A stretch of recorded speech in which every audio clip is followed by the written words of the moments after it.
YouTube. How is everyone today on this happy Wednesday? I'm speaking it. How is everyone today? I hope that you are all doing well. I should take off my jacket because I'm going to have to put it back on in just a little bit to go outside.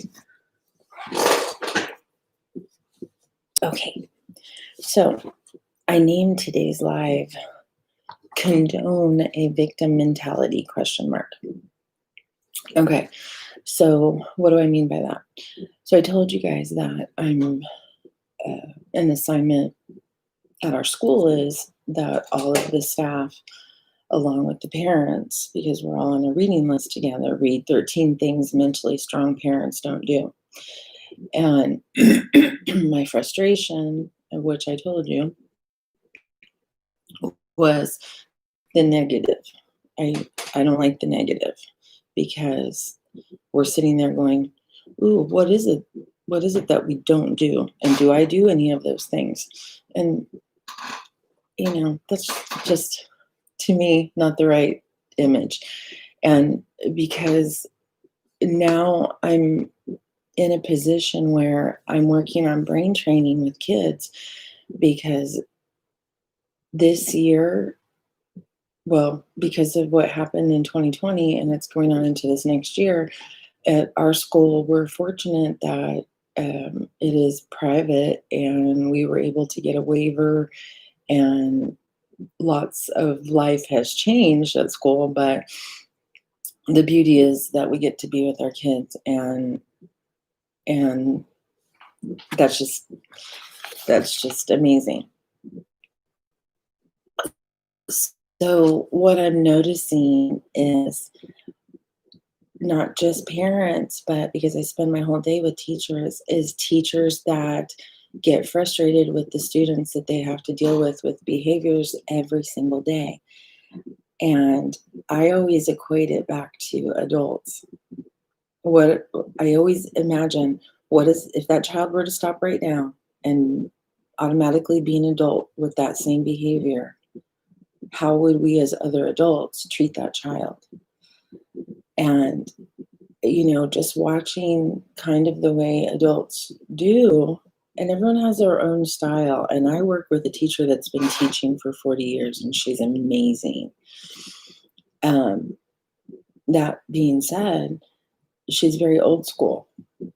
And I've said it, now you need to listen. We respect our elders, those kinds of things, which I can tell for some students that's not being taught at home. And, with private school, a lot of parents think, and a lot of other kids think, well, you're paying for education, so you should have the best of the best. And sometimes it's not the best of the best. Sometimes it's the opposite, in that it's not real life. What do I mean by that? I mean that it's in the back of everyone's mind that people are paying for this versus free public school. And we've made it part of our government that, and part of what we have is that we all pay taxes, and therefore every child has a right to a free, appropriate public education. The problem is who decides what's appropriate and for what child. And every kid's different. And I just feel like we often set our kids up for failure. We expect things of them that we don't expect of ourselves. And when they behave in a certain way that frustrates us, they know it. And I'm not saying that it's not okay, let me take that back. I'm not saying that you can't let your kids know you're human. And I realize that a lot of stuff has gone on this year that we may not want our kids to know about. But at the same time, none of us are victims. We're not victims of these circumstances. What if we help our children see that what's happening is happening for us? Now, I understand if you're an adult and you tend to struggle with feeling or being the victim a lot, even if you don't say anything, children will copy that behavior because we don't we're the biggest examples. And those of you, and I know some of you are single parents, and I get all that. My own son is dealing with it. But remember that your same-sex parent is the biggest example to that child, okay? And mainly because there's that understanding, and this is when we're just talking about not struggling with gender identity issues, that we're trying to raise strong-minded, high-performance, energetic people to where, like, how we are as adults, we have to find that energy, work at that energy. Kids just have it naturally, and imagine being able to teach them how to hone that energy. Now, the victim mentality situation. So the first thing is that they don't condone a victim mentality. And so my question was, do you condone one? Do you allow your kids to come home from school or come off of their Zoom or however they're doing it and tell you that either the teacher, constantly singles them out, or they at least feel singled out? One of the things that I'm noticing, that I'm seeing a lot, is children that have been diagnosed with ADHD.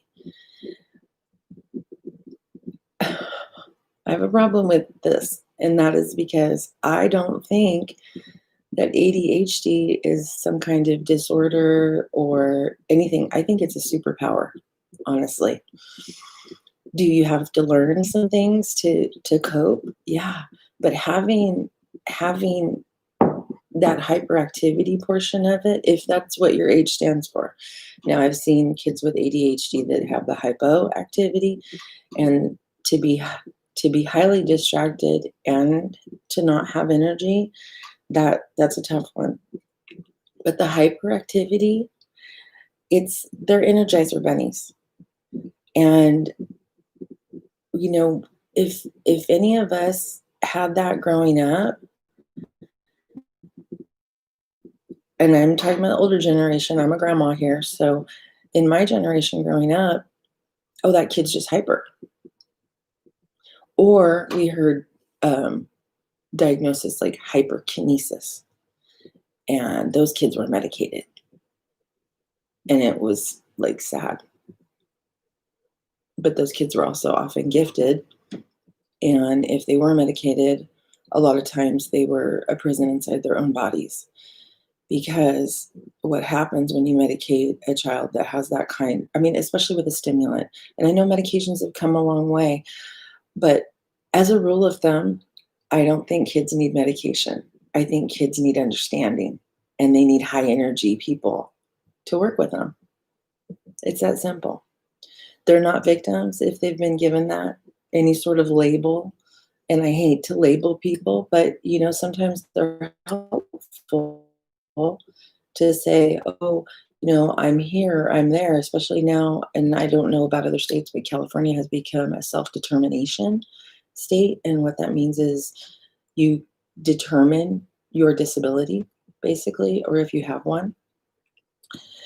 Now, in school situations and dealing with students, I don't like to say that there's a learning disability. I like to say there's a learning difference. And it's my job to figure out what that difference is and how to help that child learn to learn how they learn, if that makes sense. Because we go to school for years and years, but nobody ever really teaches us how we best learn.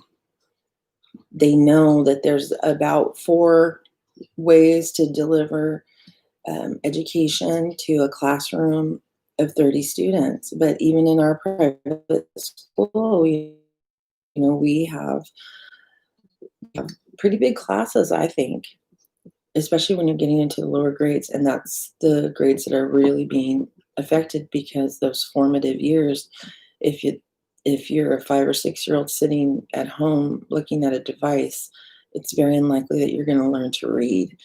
You need someone actually working with you at least 30 minutes a day on sounds and phonic blends. And being English is so difficult, little ones need to learn all the rules and all the ways to break the rules that English does. So I just want to encourage you today, when thinking about yourself or thinking about your little ones, um, that high energy is a good thing. That energy that your kids have, that you're just like, oh my gosh, they never rest.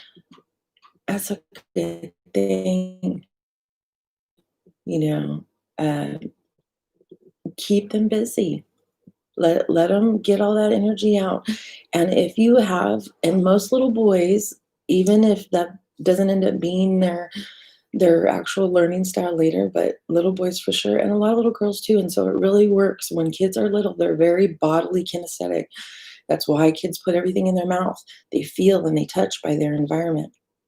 So teach them that way. When you're outside and they're running and they're playing, their brains are getting oxygen and they're working. And oh my goodness, get them reciting things, get them singing songs when they're little. And there's so many simple things that you can do as a parent. You don't have to have any training to do simple stuff, like for your musical kids, and most kids enjoy music. Teach them the days of the week to the Addams Family song. Days of the week, days of the week, days of the week, days of the week, days of the week. There's Sunday and there's Monday, there's Tuesday and there's Wednesday, there's Thursday and there's Friday, and there's Saturday. Days of the week. Something simple like that. Or, multiplication tables, Schoolhouse Rock. Everybody from my generation remembers Schoolhouse Rock. It's so much more fun to teach kids. Like, the song yourself already. Teach it to them. Inner Planet Janet, she's a galaxy girl.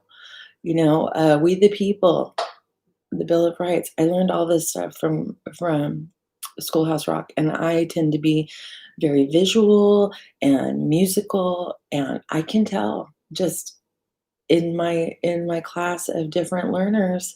I have one little boy that loves to sit, and he has a little song or a hum the whole time. And in our classroom, you can do that. You can stand and do your work, or you can sit in a group, or you can sit with a friend, or you can sit alone, or you can sit in a chair and do your work on the floor if that's what helps you. And so it's pretty cool. And so it doesn't matter how you learn or what you do. You're not a victim, and it's okay. And if you're different, then that's good. It's really good. Embrace our differences. Do it, adults. Do it. All right, you guys, have a great day. I got to get to school and love on my kiddos. You love on yourself today and lead with kindness, okay? And know that I love you. I'm believing for you. I'm trusting you. And we're not people that we're victors. We have victory mentality. We can do all things. We can do all things through Christ who strengthens us. Because greater is he that's in me than he that's in the world. All right? Have a great day. Love y'all.